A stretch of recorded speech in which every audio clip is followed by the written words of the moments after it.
മേരാ യുവ ഭാരതും global givers ഫൗണ്ടേഷനും ചേർന്ന് സംയുക്തമായി സംഘടിപ്പിച്ചിട്ടുള്ള ഈ മുഖാമുഖത്തിൽ മോഡറേറ്ററായി വേദിയിൽ സന്നിഹിതനായിട്ടുള്ള പ്രൊഫസർ ഗോപകുമാർ സാർ, വേദിയിലുള്ള കേരള സെൻട്രൽ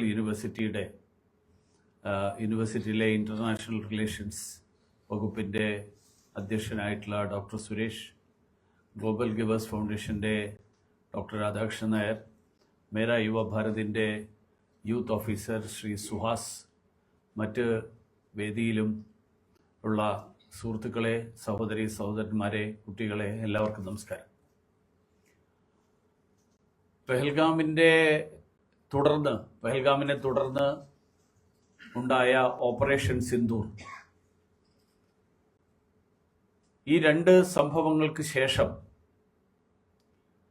കേന്ദ്ര സർക്കാർ എടുത്തിട്ടുള്ള ഒരു തീരുമാനമായിരുന്നു ഇന്ത്യൻ പാർലമെന്റ് മുൻകൈയെടുത്തുകൊണ്ട് ലോക സമൂഹവുമായിട്ട് സംവദിക്കാനുള്ള ഒരു പരിശ്രമം ഉണ്ടാകണം എന്നുള്ളത്.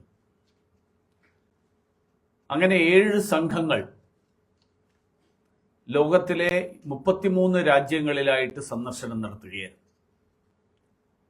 ഈ സംഘങ്ങൾ കേന്ദ്ര സർക്കാരിന്റെ പ്രതിനിധികളായിട്ടല്ല പോയത്, പകരം ഇന്ത്യൻ പാർലമെന്റിന്റെ പ്രതിനിധികളായിട്ടാണ്, അതായത് ഇന്ത്യൻ ജനതയുടെ പ്രതിനിധികളായിട്ട്.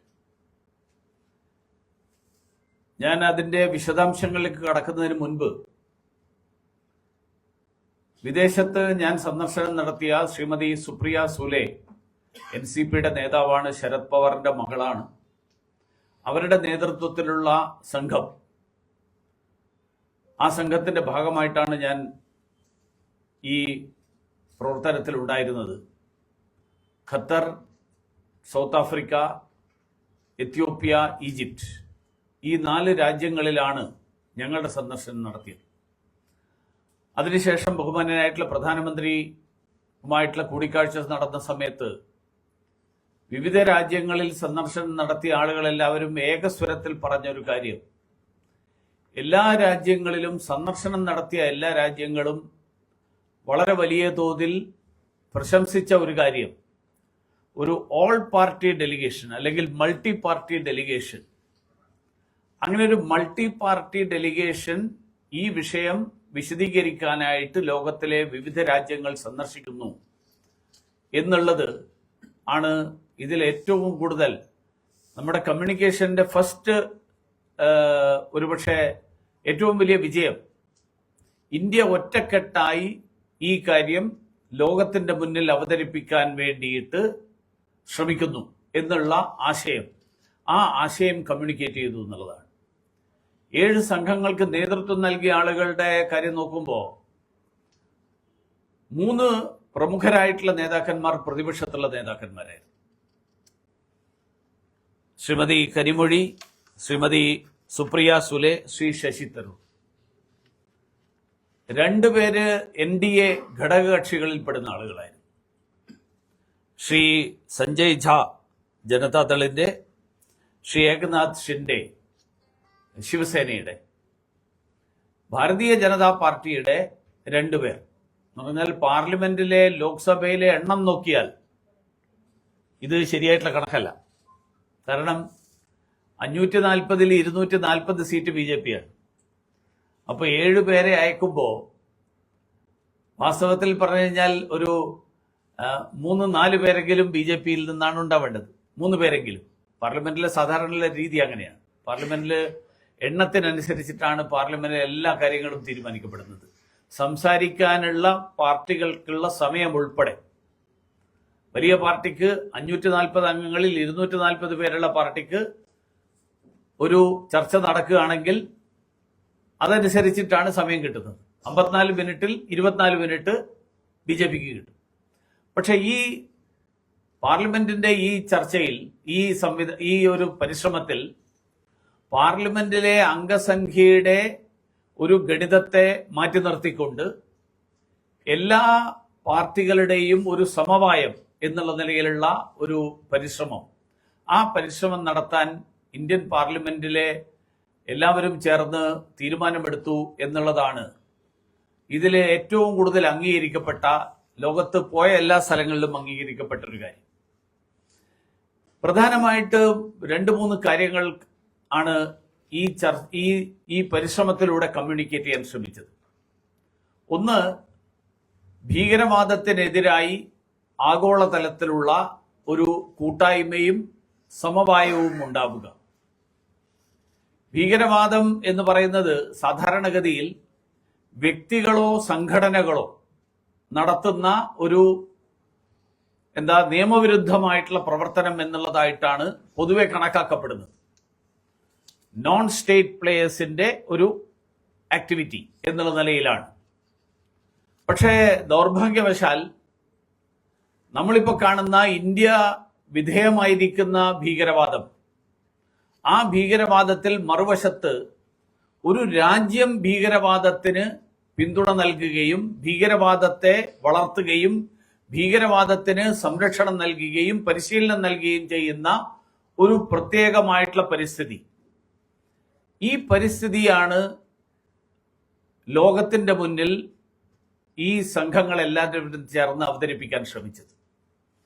അതായത് ഇന്ത്യയിൽ നേരിടുന്ന ഭീകരവാദം, ആ ഭീകരവാദം സാധാരണഗതിയിൽ ലോകത്തെല്ലായിടത്തുമുള്ള നോൺ സ്റ്റേറ്റ് പ്ലേയേഴ്സിന്റെ ടെററിസം അല്ല. Terrorism as A state policy, ഭീകരവാദത്തെ ഒരു രാജ്യത്തിന്റെ നയമായി കണക്കാക്കിക്കൊണ്ട് ആ നയം ഉപയോഗിച്ചുകൊണ്ട് അവർക്ക് ഇഷ്ടമില്ലാത്ത ആളുകളെ എല്ലാവരെയും ആക്രമിക്കുകയും അവിടെ അസ്ഥിരത സൃഷ്ടിക്കാൻ ശ്രമിക്കുകയും ഒക്കെ ചെയ്യുന്ന ഒരു സാഹചര്യം. ഞാനത് പറയുമ്പോൾ ഒരു ചെറിയൊരു പശ്ചാത്തലം കൂടി പറയാൻ ആഗ്രഹിക്കുകയാണ്. കാരണം 1947 ഇന്ത്യക്ക് സ്വാതന്ത്ര്യം ലഭിച്ചതിനോടൊപ്പം പാകിസ്ഥാൻ എന്നുള്ള രാജ്യം കൂടി സൃഷ്ടിക്കപ്പെട്ടു. നമുക്കെല്ലാവർക്കും അറിയാം. ഇന്ത്യക്കെതിരായിട്ടുള്ള ഭീകരവാദ പ്രവർത്തനത്തിന്റെ തുടക്കവും ഏതാണ്ട് ഇന്ത്യൻ സ്വാതന്ത്ര്യ സമര ഈ ഇന്ത്യക്ക് സ്വാതന്ത്ര്യം കിട്ടി ഉടൻ തന്നെ ആരംഭിച്ചു. ഏതാണ്ട് 2 മാസങ്ങൾക്കകം, ഇന്ത്യയുടെ 1947 ഓഗസ്റ്റ് 15-ാം തീയതി ഇന്ത്യക്ക് സ്വാതന്ത്ര്യം കിട്ടി 2 മാസങ്ങൾക്കകം, ആ 2 മാസങ്ങൾക്കകം തന്നെ പാകിസ്ഥാനിൽ നിന്ന് ഇന്ത്യയിലേക്കുള്ള ഭീകരവാദ പ്രവർത്തനത്തിന്റെ തുടക്കം കുറിക്കപ്പെട്ടിരുന്നു. അന്ന് നുഴഞ്ഞുകയറ്റക്കാരായിട്ട് വന്ന ആളുകൾ, ആ ആളുകൾ ഇന്ത്യയിലേക്കകത്തേക്ക് കടക്കുകയും കാശ്മീരിനകത്തേക്ക് കടക്കുകയും അവിടെ അസ്വസ്ഥതകൾ സൃഷ്ടിക്കുകയും അങ്ങനെയുള്ള പല ശ്രമങ്ങൾ നടന്നു. 1965 ഇൻഡോ പാകിസ്ഥാൻ യുദ്ധത്തിന് തൊട്ടു മുമ്പ് ഓപ്പറേഷൻ ജിബ്രാൾട്ടർ എന്നുള്ള പേരിൽ ഇതിന് സമാനമായിട്ടുള്ള ഒരു പരിശ്രമം പാകിസ്ഥാൻ നടത്തി. ഇതൊക്കെ 1947 മുതലുള്ള ചരിത്രം പരിശോധിക്കുന്ന ആളുകൾക്കറിയാം. ഇപ്പോ നമ്മൾ അനുഭവിച്ചുകൊണ്ടിരിക്കുന്ന സാഹചര്യത്തിന്റെ ഒരുപക്ഷെ അതിന്റെ തുടക്കത്തിലേക്ക് പോയാൽ 1980കളിലേക്ക് പോകേണ്ടി വരും. 1980കളിലാണ് അഫ്ഗാനിസ്ഥാനിൽ സോവിയറ്റ് മേധാവിത്വത്തിനെതിരായിട്ട് അഫ്ഗാൻ ജിഹാദിന് തുടക്കം കുറിക്കപ്പെടുന്നത്. ആ അഫ്ഗാൻ ജിഹാദിന്റെ തുടക്കം കുറിച്ചത് പാകിസ്ഥാൻ മിലിറ്ററി, പാകിസ്ഥാന്റെ സായുധ സേന, ആ സായുധ സേന മുൻകൈ എടുത്തുകൊണ്ട് ആ സായുധ സേന നടത്തിയിട്ടുള്ള ഒരു പരിശ്രമം, സായുധ സേന ബോധപൂർവം പരിശീലനം നടത്തിയിട്ടുള്ള ആളുകളെ അഫ്ഗാനിസ്ഥാനിലേക്ക് കടത്തിവിടുന്നു.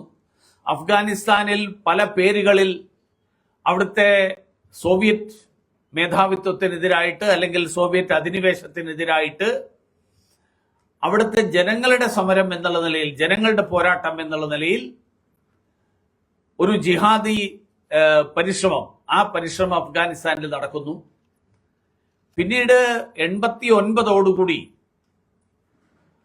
അഫ്ഗാനിസ്ഥാനിൽ നിന്ന് സോവിയറ്റ് യൂണിയൻ പിൻവാങ്ങാൻ തീരുമാനമെടുത്തപ്പോ അഫ്ഗാനിസ്ഥാനിലേക്ക് അയച്ച ആളുകളെ മുഴുവൻ തന്നെ പാകിസ്ഥാന്റെ സേന ഇന്ത്യയിലേക്ക് തിരിച്ചുവിട്ടു. ഞാൻ ഇത് എല്ലാ തെളിവുകളുടെയും അടിസ്ഥാനത്തിലാണ്, ഞാൻ ആ തെളിവുകളുടെ വിശദാംശങ്ങൾ എല്ലാവരുടെയും മുന്നിൽ ഇപ്പൊ വെച്ച് കഴിഞ്ഞാൽ സമയം കൂടുതൽ അതിനു വേണ്ടി പോകും. ഞാൻ അതിലേക്ക് കടക്കുന്നില്ല. അങ്ങനെ വരുന്ന ആളുകളെയും അങ്ങനെ വന്നിട്ടുള്ള ആളുകളുടെയും ഒക്കെ വിശദാംശങ്ങൾ. അങ്ങനെ അഫ്ഗാൻ ജിഹാദിന്റെ ഒരു തുടർച്ച എന്നുള്ള നിലയിൽ ആണ് ഇന്ത്യയിലേക്കുള്ള ഇപ്പോഴത്തെ ഭീകരവാദ പ്രവർത്തനത്തിന്റെ ഒരു ഉറവിടത്തിലേക്ക് പോയി കഴിഞ്ഞാൽ നമുക്ക് എത്താൻ കഴിയുന്നത്. അതോടൊപ്പം നടന്ന മറ്റൊരു കാര്യം, അഫ്ഗാനിസ്ഥാനിൽ പല പേരുകളിൽ പ്രവർത്തിച്ചിരുന്ന ഈ പറഞ്ഞ പ്രവർത്തനങ്ങൾ ഒന്ന് രണ്ട് സംഘടനകളുടെ പേരിലായിട്ട് ഒരു കോൺക്രീറ്റൈസ് ചെയ്തു. ജെയ്ഷെ മുഹമ്മദ്, ലഷ്കർ ഇ തയ്ബ, ഈ പറഞ്ഞ രണ്ട് സംഘടനകളുടെ പേരിൽ പാകിസ്ഥാൻ കേന്ദ്രമാക്കി പ്രവർത്തിക്കുന്ന മുറിദ് കെ, ഭവാൽപൂർ, മുസഫറാബാദ് തുടങ്ങിയിട്ടുള്ള പാകിസ്ഥാനിലെ സ്ഥലങ്ങളിൽ പരിശീലന കേന്ദ്രങ്ങളും വലിയ സംവിധാനങ്ങളോടുകൂടി പ്രവർത്തിക്കുന്ന രണ്ട് സംഘടനകളായിട്ടാണ് ഇന്ത്യയിലേക്ക് 89 തൊട്ട് അഫ്ഗാനിസ്ഥാനിൽ നിന്നാണ് ഈ ആളുകൾ കടന്നു വരാൻ തുടങ്ങുന്നത്. ഇത് ഇന്ത്യയിൽ മാത്രമായിട്ട് ഒതുങ്ങി നിന്നിട്ടില്ല. ലോകത്തിലെ വിവിധ സ്ഥലങ്ങളിൽ നടന്നിട്ടുള്ള അക്രമ പ്രവർത്തനങ്ങളിൽ, ഭീകരവാദ വിധ്വംസക പ്രവർത്തനങ്ങളിൽ, ആ പ്രവർത്തനങ്ങളിൽ ലഷ്കർ ഇ തയ്ബയുടെയും ജെയ്ഷെ മുഹമ്മദിന്റെയും പങ്ക് സ്ഥിരീകരിക്കപ്പെട്ടിട്ടുണ്ട്. അതുകൊണ്ട് തന്നെയാണ് ഐക്യരാഷ്ട്രസഭയുടെ ഭീകരവാദത്തിനെതിരായിട്ടുള്ള കമ്മിറ്റി, ഐക്യരാഷ്ട്രസഭയുടെ രക്ഷാസമിതി, UN security council anti terrorism committee ഉണ്ടാക്കിയിട്ടുണ്ട്.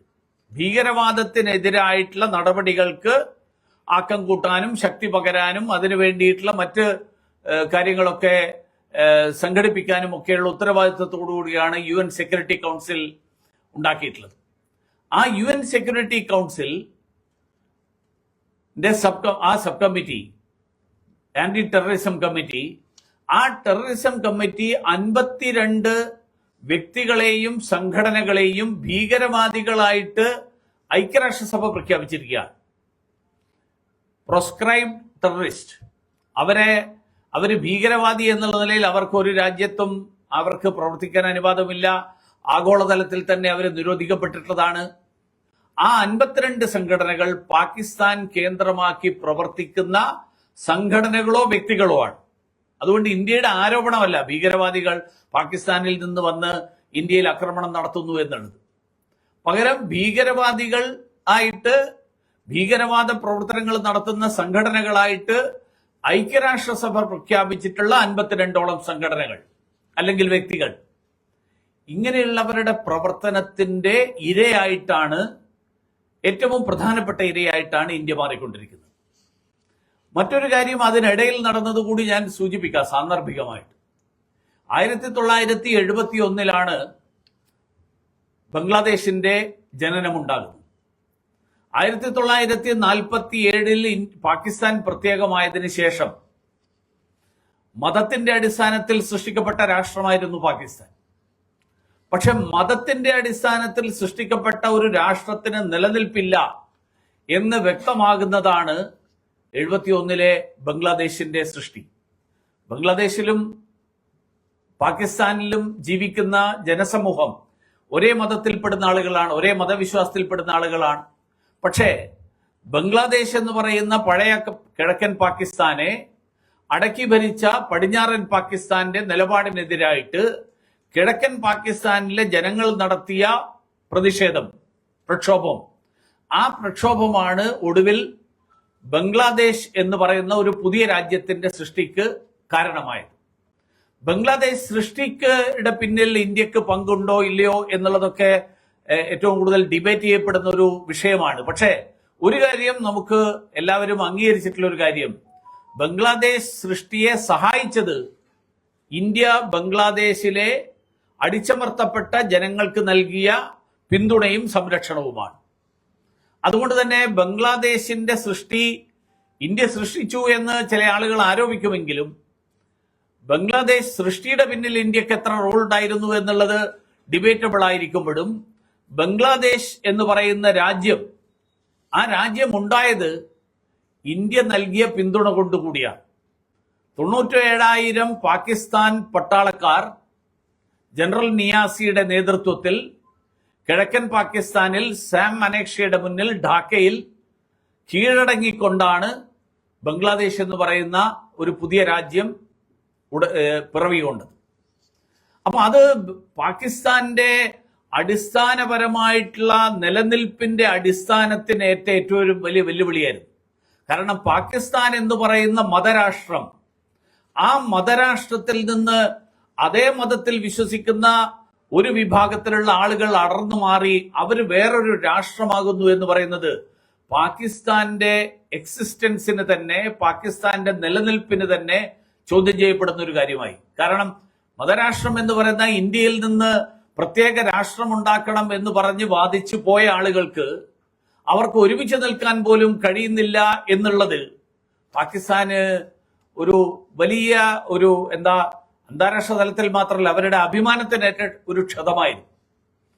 അതിന് മറുപടിയായിട്ട് സിയാഉൽ ഹക്കിന്റെ ഒരു പ്രസ്താവന പബ്ലിക്കായിട്ട് വന്നിട്ടുള്ളത് we will bleed India with 1000 wounds എന്നുള്ള സിയാഉൽ ഹക്കിന്റെ പ്രസ്താവനയാണ്.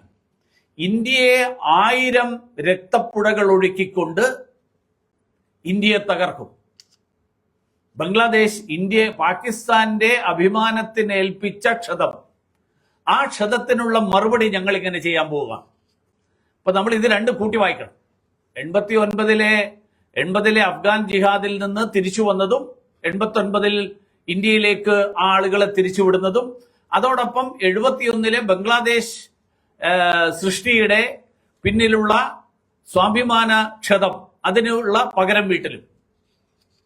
ഇതിനെ തുടർന്നുള്ള കാര്യങ്ങൾ നമുക്ക് എല്ലാവർക്കും അറിയുന്ന സമീപകാല ചരിത്രങ്ങളിലേക്ക് ഞാൻ അധികം വിശദീകരിക്കുന്നില്ല. 2001 തൊട്ട് അല്ലെങ്കിൽ അതിന് തൊട്ട് മുമ്പുള്ള കാലം തൊട്ട് നമ്മുടെ പാർലമെന്റ് ആക്രമണം, ജമ്മു കാശ്മീർ അസംബ്ലി ആക്രമണം, ബോംബെ സ്ഫോടനങ്ങൾ, അതുപോലെ ഇന്ത്യയുടെ വിവിധ പ്രദേശങ്ങളിൽ ആ കാലത്ത് നടന്നിട്ടുള്ള സ്ഫോടനങ്ങൾ, പ്രത്യേകിച്ച് 2004 മുതൽ 2014 വരെയുള്ള കാലഘട്ടത്തിൽ നടന്ന വ്യാപകമായ സ്ഫോടനങ്ങൾ. അതിനു മുൻപ് ശ്രീ അടൽ ബിഹാരി വാജ്പേയി പ്രധാനമന്ത്രിയായിരുന്ന കാലത്താണ് ഇന്ത്യൻ പാർലമെന്റും ആക്രമിക്കപ്പെടുന്നത്. ഇന്ത്യൻ പാർലമെന്റ് അന്ന് ആരുടെയൊക്കെ ഭാഗ്യം കൊണ്ടാണ് തലനാരിഴക്ക് അന്നത്തെ പ്രധാനമന്ത്രി ഉൾപ്പെടെയുള്ള ആളുകൾ കൊല്ലപ്പെടാതെ പോയത്. അല്ലായിരുന്നെങ്കിൽ നേരിട്ട് പാർലമെന്റിനകത്തേക്ക് പ്രധാനമന്ത്രി ഉൾപ്പെടെയുള്ള ആളുകൾ പാർലമെന്റിൽ ഉണ്ടായിരുന്ന ഘട്ടത്തിൽ പാർലമെന്റിനകത്തടക്കം എത്താൻ സാധിക്കുന്ന ഒരു സ്ഥിതിയിലാണ് ആ ആക്രമണം നടന്നത്. ഇതിലെ ഏറ്റവും ഒടുവിലത്തെ കാര്യത്തിൽ പഠാൻകോട്ട് ഉൾപ്പെടെയുള്ള കാര്യങ്ങൾ, പഠാൻകോട്ടിലെ സൈനിക കേന്ദ്രത്തിന്റെ ആക്രമണം, ഈ ആക്രമണത്തിൽ പാകിസ്ഥാനുള്ള പങ്കിനെ കുറിച്ച് അന്വേഷണം നടത്താൻ ഇന്ത്യയും പാകിസ്ഥാനും ഒരുമിച്ച് ഒരു ശ്രമം നടത്തിയിരുന്നു. ഞാനിത് പറയാൻ കാരണം, ഈ പെഹൽഗാം കഴിഞ്ഞതിന് ശേഷം പാകിസ്ഥാൻ പറഞ്ഞിരുന്നു ഞങ്ങൾ ഇതിനെക്കുറിച്ച് അന്വേഷണം നടത്താൻ തയ്യാറാണ്, പാകിസ്ഥാൻ ഇതിൽ പങ്കുണ്ടോ ഇല്ലയോ എന്നുള്ളതിനെ സംബന്ധിച്ച്. അപ്പൊ ഇന്ത്യ അതിനോട് അനുകൂലമായിട്ട് പ്രതികരിച്ചില്ല. പലരും ചോദിക്കുന്ന ഒരു ചോദ്യം, ഇന്ത്യ എന്തുകൊണ്ട് അനുകൂലമായിട്ട് പ്രതികരിച്ചില്ല? പാകിസ്ഥാൻ ഭീകരവാദികളാണ് ഇന്ത്യയിൽ വന്നിട്ടുള്ളത് ഇത് ചെയ്തതെങ്കിൽ പാകിസ്ഥാനെ കൂടി പങ്കെടുപ്പിച്ചുകൊണ്ട് ഒരു അന്വേഷണം നടത്തി ആ തെളിവ് അവരുടെ മുന്നിൽ നമുക്ക് അവതരിപ്പിക്കാമായിരുന്നില്ലേ? നമ്മളത് ചെയ്യാതിരുന്നതിന്റെ കാരണം ഇതിനു മുൻപുള്ള അനുഭവങ്ങൾ അനുകൂലമായിട്ടുള്ള അനുഭവങ്ങളായിരുന്നില്ല എന്നുള്ളതാണ്. അതുകൊണ്ടാണ് ഞാൻ പറഞ്ഞത് അതിലൊരു അനുഭവമായിരുന്നു പഠാൻകോട്ട്. പഠാൻകോട്ടിലെ സൈനിക കേന്ദ്രത്തിന്റെ ആക്രമണം കഴിഞ്ഞപ്പോ ഇതേപോലുള്ള ഒരു സാഹചര്യം വന്നു. പാകിസ്ഥാന്റെ സേനയുടെ ഭാഗമായിട്ടുള്ള ആളുകളെ അടക്കം നമ്മൾ പഠാൻകോട്ടിലെ ഇന്ത്യയുടെ സൈനിക കേന്ദ്രത്തിൽ അടക്കം പ്രവേശിപ്പിച്ചു. തെളിവുകൾ അടക്കം അവർക്ക് കാണിച്ചു കൊടുത്തു. അന്ന് വിമർശനം ഉണ്ടായിരുന്നു, ഇന്ത്യയുടെ സൈനിക കേന്ദ്രത്തിൽ പാകിസ്ഥാൻ പട്ടാളത്തിന്റെ പ്രതിനിധി നമ്മൾ കടത്തിവിട്ടത് ശരിയായില്ല എന്നുള്ളത് ഉൾപ്പെടെ. പക്ഷെ അതിനുശേഷം ഒന്നും ഉണ്ടായില്ല. പാകിസ്ഥാൻ ഇതൊക്കെ കണ്ടു. പാകിസ്ഥാൻ പ്രതിനിധികൾ തിരിച്ചുപോയി. അവർ പറഞ്ഞു ഞങ്ങൾക്ക് ഇക്കാര്യത്തിൽ ഇനിയൊന്നും ചെയ്യാൻ പറ്റില്ല. ഇതിനേക്കാൾ വലിയ തെളിവായിരുന്നു മുംബൈ ഭീകരാക്രമണം.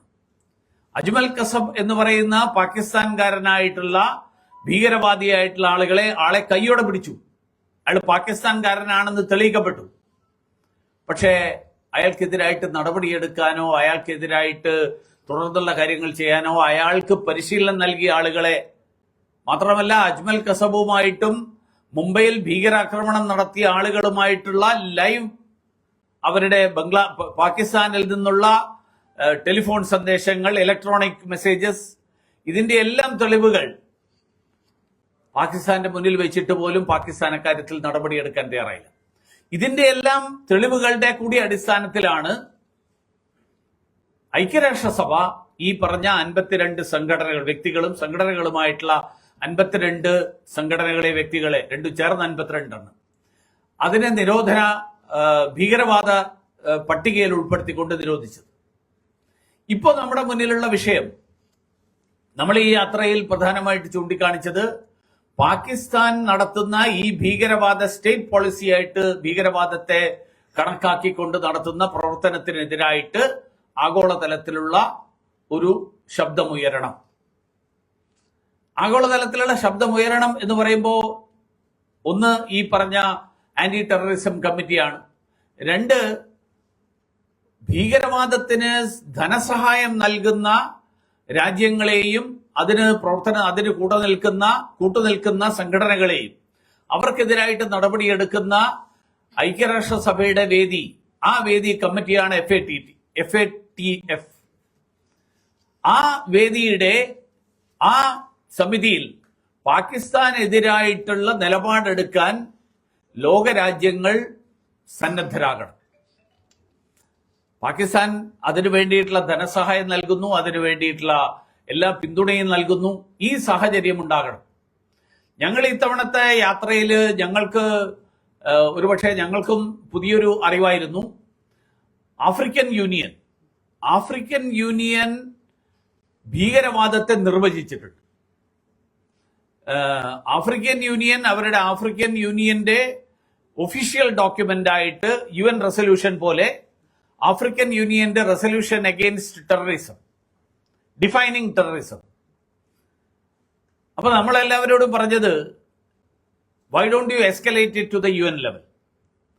ഈ ആഫ്രിക്കൻ യൂണിയൻ കണ്ടെത്തിയിട്ടുള്ള അവര് നിർവചിച്ചിട്ടുള്ള ഭീകരവാദത്തിന്റെ നിർവചനത്തെ ആഗോളതലത്തിൽ എത്തിക്കുകയും ഐക്യരാഷ്ട്രസഭ അതിന് സമാനമായിട്ടുള്ള തരത്തിലുള്ള ഒരു തീരുമാനത്തിൽ എത്തുകയും ഒക്കെ ചെയ്യുന്ന ഒരു സ്ഥിതിയെക്കുറിച്ചാണ് നമ്മൾ ലോകത്തിലെ രാജ്യങ്ങളോട് മുഴുവൻ സംസാരിച്ചത്. ആഫ്രിക്കൻ യൂണിയൻ ഇപ്പോഴും പലതരത്തിലുള്ള പ്രശ്നങ്ങൾ നേരിടുന്നുണ്ട്. ഞാൻ ഈ പറഞ്ഞതാണ് ഈ യാത്രയുടെ പശ്ചാത്തലം. ഒന്ന്, പാകിസ്ഥാൻ നടത്തുന്ന ഭീകരവാദ പ്രവർത്തനത്തെ ലോകത്തിന്റെ മുന്നിൽ തുറന്നു കാട്ടുക, അങ്ങനെ ഒരു രാജ്യത്തിന്റെ നയമായിട്ട് ഭീകരവാദത്തെ കണക്കാക്കിയിട്ടുള്ള ഒരു രാജ്യത്തെ ഒറ്റപ്പെടുത്തുക. 3, ഇന്ത്യ നടത്തിയിട്ടുള്ള പ്രവർത്തനം, പലരും ഇതിനെ ഇന്ത്യ പാകിസ്ഥാൻ സംഘർഷമായിട്ടാണ് കാണുന്നത്. ഇന്ത്യ പാകിസ്ഥാൻ സംഘർഷമല്ല ഇത്. പകരം ഇത് ഇന്ത്യക്കെതിരായിട്ട് നടത്തുന്ന ഒരു ഭീകരവാദ ആക്രമണമാണ്. ആ ഭീകരവാദ ആക്രമണത്തിന് മറുപടി നൽകാനുള്ള, തിരിച്ചടി നൽകാനുള്ള ഉത്തരവാദിത്തം 145 കോടി ജനങ്ങളെ സംരക്ഷിക്കാൻ ഉത്തരവാദിത്തമുള്ള ഒരു സർക്കാരിന്റെ ചുമതലയാണ്. അതുകൊണ്ട് ഭീകരവാദ കേന്ദ്രങ്ങളിലാണ് ഇന്ത്യയുടെ തിരിച്ചടി നടന്നത്. ഇന്ത്യ ഒരു തരത്തിലുള്ള സിവിലിയൻ കാഷ്വാലിറ്റീസ് ഉണ്ടാകുന്ന തരത്തിലുള്ള ഒരു നടപടിയും കൈക്കൊണ്ടില്ല. ഭീകരവാദ കേന്ദ്രങ്ങൾ ആക്രമിച്ചതിന് ശേഷം പാകിസ്ഥാൻ അതിനെ എസ്കലേറ്റ് ചെയ്യാൻ ശ്രമിച്ചപ്പോ, അതിനെ അടുത്ത തലത്തിലേക്ക് കൊണ്ടുപോയിക്കൊണ്ട് പാകിസ്ഥാൻ ഇന്ത്യയുടെ സൈനിക കേന്ദ്രങ്ങൾ ആക്രമിച്ചപ്പോൾ തിരിച്ച് ഇന്ത്യ പാകിസ്ഥാന്റെ സൈനിക കേന്ദ്രങ്ങൾ ആക്രമിച്ചു. പക്ഷെ ഇന്ത്യ ഒരിക്കലും ആണവ ആയുധം എന്നുള്ള ഭീഷണി ഒരിക്കലും മുഴക്കിയിട്ടില്ല. പാകിസ്ഥാൻ ആ ഭീഷണി അടക്കം മുഴക്കി. ഇന്ത്യ നേരത്തെ തന്നെ പ്രഖ്യാപിച്ചിട്ടുള്ള പോളിസിയാണ് no first use of nuclear weapons. India ഒരിക്കലും മുൻകൈയെടുത്തുകൊണ്ട് ഒരു യുദ്ധത്തിലും ആണവായുധങ്ങൾ ഉപയോഗിക്കില്ല. അതുകൊണ്ട് നോ ഫസ്റ്റ് യൂസ് ഡോക്ട്രിൻ, അത് ശ്രീ അടൽ ബിഹാരി വാജ്പേയി പ്രധാനമന്ത്രിയായിരുന്ന കാലത്ത് പൊക്രാനിലെ സ്ഫോടനം കഴിഞ്ഞതിന് ശേഷം ലോകം പലതരത്തിൽ അതിനെ സംബന്ധിച്ചിട്ടുള്ള ആശങ്കകൾ പങ്കുവച്ചപ്പോൾ അടൽ ബിഹാരി വാജ്പേയി ലോകത്തിന് നൽകിയ ഉറപ്പാണ് നോ ഫസ്റ്റ് യൂസ് എന്നുള്ള ഉറപ്പ്. ഇന്ത്യ ഒരിക്കലും ഒരാൾക്കും എതിരായിട്ട്, ലോകത്തിൽ ആർക്കും എതിരായിട്ട് ഇന്ത്യ ഒരു ആണവായുധ പ്രയോഗം നടത്തില്ല. അതുകൊണ്ട് ഇന്ത്യയും പാകിസ്ഥാനും രണ്ട് ആണവ രാജ്യങ്ങൾ തമ്മിൽ ഏറ്റുമുട്ടിയാൽ എന്ത് സംഭവിക്കും എന്ന് ആശങ്കപ്പെട്ട രാജ്യങ്ങളോട് ഞങ്ങൾ പറഞ്ഞത്, ഞങ്ങളുടെ പോളിസി നോ ഫസ്റ്റ് യൂസ് ഡോക്ട്രിനാണ്. ഞങ്ങൾ ഒരിക്കലും ഒരാൾക്ക് എതിരായിട്ടും ആണവായുധങ്ങൾ ആദ്യമായിട്ട് ഞങ്ങൾ ഉപയോഗിക്കുക എന്നുള്ള ഒരു നീക്കം ഉണ്ടാവില്ല. ഈ സംഭവങ്ങളൊക്കെ നടക്കുമ്പോൾ ഞാൻ സാന്ദർഭികമായിട്ട് പറയാൻ ആഗ്രഹിക്കുന്നത്, പലപ്പോഴും നമ്മൾ കേരളത്തിൽ, ഇന്ത്യക്കകത്തും പൊതുവെ കേരളത്തിൽ പ്രത്യേകിച്ചും പലപ്പോഴും നടക്കുന്ന ചർച്ച, ഇപ്പൊ ഇസ്രായേൽ പലസ്തീൻ, ഈ ഇസ്രായേലും പലസ്തീനും ഒക്കെ ഇന്ത്യയിലെ രാഷ്ട്രീയ സാഹചര്യങ്ങളിൽ പ്രയോജനപ്പെടാൻ വേണ്ടിയിട്ട്, രാഷ്ട്രീയ ലാഭം ഉണ്ടാക്കാൻ വേണ്ടിയിട്ട് നിലപാടെടുക്കുന്നതും, അല്ലെങ്കിൽ പലസ്തീന്റെ അനുകൂലമായിട്ടോ പ്രതികൂലമായിട്ടോ പലസ്തീനെ കുറിച്ച് ചർച്ച ചെയ്യുന്ന ആളുകൾ പലപ്പോഴും എടുക്കുന്ന സമീപനം, അത് ഇന്ത്യൻ രാഷ്ട്രീയത്തിന്റെ രാഷ്ട്രീയ ലാഭം നോക്കിയിട്ടാണ്. ഇപ്പൊ ഇന്നലെ ഇന്ത്യ UN ജനറൽ അസംബ്ലിയിൽ സീസ് ഫയറിനെ കുറിച്ചുള്ള പ്രമേയത്തിൽ നിന്ന് ഇന്ത്യ വിട്ടുനിന്നു ഒരു വലിയ ആക്ഷേപമായിട്ട് വന്നിരിക്കുകയാണ്. Abstain, India വിട്ടുനിന്നു. ഇന്ത്യ എന്തുകൊണ്ടാണ് അവിടെ വെടിനിർത്തലിന് അനുകൂലമായിട്ട് സമീപനം എടുക്കാത്തത്? കാരണം മാധ്യമങ്ങളിൽ പലപ്പോഴും ഇന്ത്യ വിട്ടുനിന്നു, ഇത് മാത്രമേ വരുള്ളൂ. ഈ വെടിനിർത്തലിനെ കുറിച്ചിട്ടുള്ള പ്രമേയത്തിൽ നിന്ന് ഇന്ത്യ വിട്ടുനിന്നു. ഇന്ത്യ വെടിനിർത്തൽ വേണം എന്നുള്ള നിലപാട് എടുക്കേണ്ടതായിരുന്നില്ലേ? ഈ ചോദ്യം സ്വാഭാവികമായും ഈ യാത്രക്കിടയിൽ ചില സ്ഥലങ്ങളിലൊക്കെ ഉയർന്നു വന്നു. ഇന്ത്യ വളരെ വ്യക്തമായിട്ട് അവരോട് വിശദീകരിച്ചു. കഴിഞ്ഞ 2 വർഷക്കാലത്തിനിടയിൽ 13 തവണ, ഇന്നലത്തത് ഉൾപ്പെടെ വരുമ്പോൾ 14ാമത്തെ തവണയാണ്, 13 തവണയാണ് ഇതിനു മുൻപ് പലസ്തീൻ പ്രശ്നം, പ്രത്യേകിച്ച് അവിടെ നടക്കുന്ന സംഘർഷത്തിന്റെ പശ്ചാത്തലത്തിൽ ഏതെങ്കിലും തരത്തിൽ പ്രമേയമായിട്ട് വരുന്നത്. ഇന്ത്യ 10 തവണ പലസ്തീന് അനുകൂലമായിട്ട് ആ പ്രമേയത്തെ പിന്താങ്ങിക്കൊണ്ടാണ് നിലപാടെടുത്തത്. 3 തവണ ഇന്ത്യ വിട്ടുനിന്നു. 3 തവണ ഇന്ത്യ വിട്ടുനിൽക്കാൻ കാരണം ആ പ്രമേയം സിംഗിൾ പോയിന്റ് പ്രമേയങ്ങളായിരുന്നില്ല എന്നുള്ളതാണ്. ആ പ്രമേയത്തിൽ കോമ്പസിറ്റ് പ്രമേയങ്ങളായിരുന്നു. എന്ന് പറഞ്ഞാൽ 3-4 കാര്യങ്ങൾ ഒരുമിച്ച് പറയും. ഇപ്പൊ ഉദാഹരണത്തിന് ഞാൻ പറഞ്ഞു കഴിഞ്ഞാൽ, international court of criminal justice, ICCയുടെ കാര്യത്തിൽ ഇന്ത്യയുടെ നിലപാട് പല മറ്റു രാജ്യങ്ങളിൽ നിന്നും വ്യത്യസ്തമാണ്. ഇന്ത്യ ICCയെ അംഗീകരിച്ചിട്ടില്ല. കാരണം ICC എടുക്കുന്ന നടപടികൾ, ആ നടപടികൾ ആഗോളതലത്തിൽ ഇന്ത്യക്ക് അനുകൂലമായിട്ടുള്ള നടപടികളാണ് എന്ന് ഇന്ത്യക്ക് ബോധ്യമില്ലാത്തത് കൊണ്ട് നമ്മൾ ICCയെ അംഗീകരിച്ചിട്ടില്ല. അതുകൊണ്ട് ICCയുടെ ഉൾപ്പെടെയുള്ള വിഷയങ്ങൾ ഒരുമിച്ച് ചേർക്കുമ്പോൾ നമ്മൾ ആ വിഷയത്തിൽ നമ്മൾ അനുകൂലവുമായിട്ടും പറയില്ല, എതിരായിട്ടും പറയില്ല, നമ്മൾ വിട്ടുനിൽക്കും. ഇപ്പൊ ഉദാഹരണത്തിന് ഇന്നലത്തെ പ്രമേയത്തിൽ എനിക്കറിയില്ല ഡീറ്റെയിൽ ആയിട്ട് എന്താണ് വന്നത് എന്നുള്ളത്. ഉദാഹരണത്തിന് ചിലപ്പോൾ വരാറ്, ഇസ്രായേലുമായിട്ട് ഒരു തരത്തിലുള്ള വ്യാപാര ബന്ധവും പാടില്ല. ഇന്ത്യ ആ നിലപാടിനോട് യോജിക്കാറില്ല. വ്യാപാര ബന്ധം എല്ലാ രാജ്യങ്ങളുമായിട്ട് ഇന്ത്യ വ്യാപാര ബന്ധം ഉണ്ടാവും. റഷ്യയായിട്ടും ഉണ്ടാവും, യുക്രൈനുമായിട്ടും ഉണ്ടാവും. അവർ തമ്മിൽ ഡിപ്ലോമസി, ഡയലോഗ് ഇതുണ്ടാവണം എന്നുള്ളതാണ് ഇന്ത്യയുടെ നിലപാട്. അതുകൊണ്ട് ഏതെങ്കിലും ഒരു പക്ഷത്ത് നിന്നുകൊണ്ട് മറ്റുള്ളവരുമായിട്ട് സമ്പൂർണമായിട്ടുള്ള വ്യാപാര ബന്ധം വിച്ഛേദിക്കുന്ന സമീപനം, ആ സമീപനം ഇന്ത്യ എടുക്കാറില്ല. അങ്ങനെയുള്ള ഒരു പ്രത്യേക സാഹചര്യങ്ങളിൽ, ആ സാഹചര്യങ്ങളിൽ ഇന്ത്യ വിട്ടുനിൽക്കുന്നതിനെ ഇന്ത്യയുടെ പലസ്തീൻ വിഷയത്തിലുള്ള നിലപാട് മാറ്റമായിട്ട് വ്യാഖ്യാനിക്കപ്പെടുന്ന ഒരു സാഹചര്യം ഇന്ത്യയിലുണ്ട്. പലപ്പോഴും ഇന്ത്യ നിലപാട് മാറ്റി. ഇന്ത്യയുടെ പലസ്തീനെ കുറിച്ചിട്ടുള്ള നിലപാട് 1948 തൊട്ട് 2025 ഇന്ന് വരെ ഒരേ നിലപാടാണ്. അതായത് പലസ്തീനും ഇസ്രായേലും 2 രാഷ്ട്രങ്ങൾ എന്നുള്ള നിലയിൽ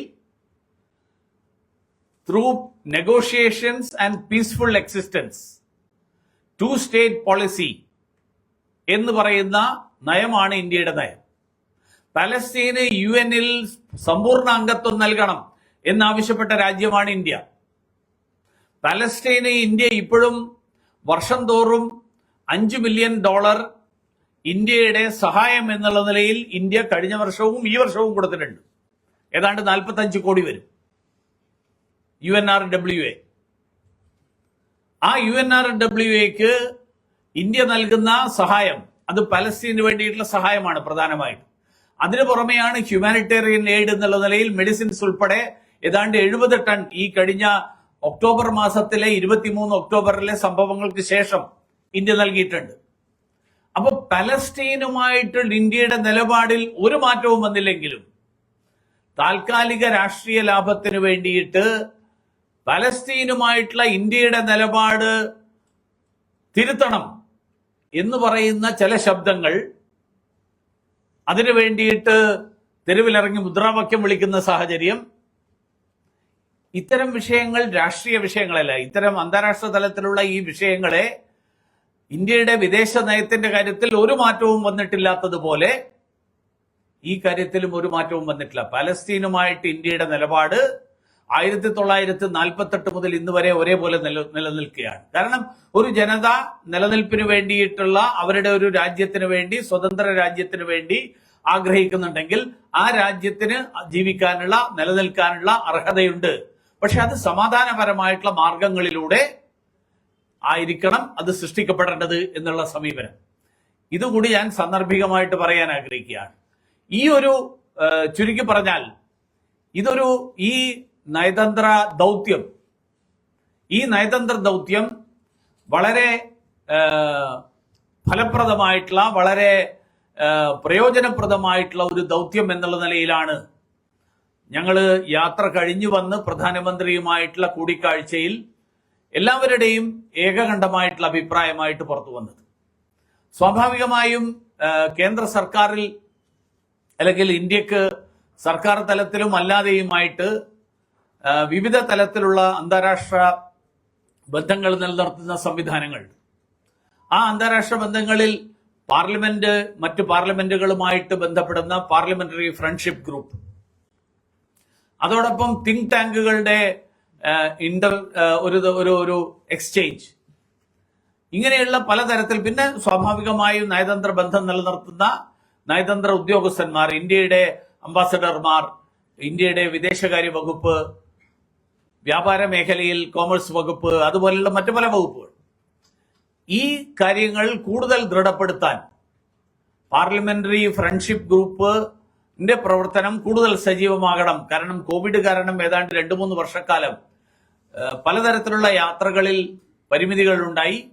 കോവിഡ് നമ്മൾ പിന്നിട്ട് കഴിഞ്ഞ സാഹചര്യത്തിൽ, കാരണം കോവിഡ് ഇപ്പോഴും കുറച്ച് ഉണ്ടാകുന്നുണ്ടാവും, പക്ഷേ ഇപ്പോഴത്തെ കോവിഡും പഴയ കോവിഡും തമ്മിൽ ഞാൻ സാന്ദർഭികമായിട്ട് പറയാണ്, ആ കോവിഡ് തമ്മിൽ നമ്മൾ കമ്പയർ ചെയ്യാൻ പറ്റില്ല. കാരണം നമ്മൾ തുടക്കത്തിൽ കോവിഡ് വന്ന സമയത്ത് നമ്മൾ തിരിച്ചറിഞ്ഞിട്ടില്ലാത്ത, അനലൈസ് ചെയ്തിട്ടില്ലാത്ത ഒരു വൈറസ്, അതിന് പ്രതിരോധം എന്താണെന്ന് നമുക്കറിയാത്തൊരു വൈറസ്, അതിന്റെ പ്രിക്കോഷണറി മെഷേഴ്സ് എന്താണെന്ന് അറിയാത്തൊരു വൈറസ്.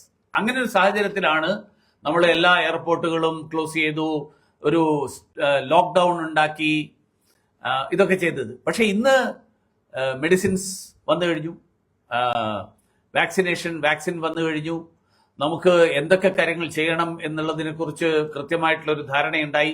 അതുകൊണ്ട് ഇനി ഏത് വൈറസ് വന്നു കഴിഞ്ഞാലും ആ വൈറസിനുള്ള പ്രതിപ്രവർത്തനം, പ്രതിരോധത്തിനുള്ള സംവിധാനങ്ങൾ ഉണ്ടാകുന്നിടത്തോളം കാലം നമ്മൾ ഒരു വൈറസിനെയും ഭയക്കേണ്ട ആവശ്യമില്ല. കോവിഡിന്റെ തന്നെ വേരിയൻസ് ഇപ്പോൾ വന്നുകൊണ്ടിരിക്കുക. ആ വേരിയൻസ് വരുമ്പോൾ നമ്മുടെ പുതിയ വാക്സിനേഷൻ വരികയാണ്. ഇപ്പൊ ഫ്ലൂവിനുള്ള മരുന്ന്, ഞാനിപ്പോ ഇത്തവണ ഒരു ഡോക്ടറെ കണ്ടപ്പോൾ അദ്ദേഹം പറഞ്ഞത് എല്ലാ വർഷവും പുതിയ അപ്ഡേറ്റഡ് വാക്സിൻ വരുന്നതാണ്.